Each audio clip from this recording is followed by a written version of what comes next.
Samantala, pinalaya na ang mga SMNI host na sina Lorraine Badoy at ka Eric Celis para sa humanitarian reasons ngayong magpapasko. Isang linggo silang nakulong sa batasang pambansa matapos ma-cite in contempt sa pagdinig sa issue ng maling ulat tungkol sa 1.8 billion peso travel fund ni Speaker Martin Romualdez. Laya man sina Badoy at Celis, magpapatuloy ang pagdinig ng komite at ipatatawag pa rin sila kung kinakailangan. Samantala, may panukalang batas ng inihain para bawiin ang prangkisa ng SMNI. Nirefer na ito sa komite. Ayon naman sa SMNI, handa ang kanilang legal team na ipagtanggol ang kanilang prangkisa. Mga kaibigan, samahan niyo kaming saksiyan ng mga balita.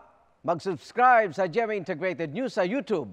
Para sa mga kapuso abroad, samahan niyo kami sa GMA Pinoy TV at sa www.gmanews.tv.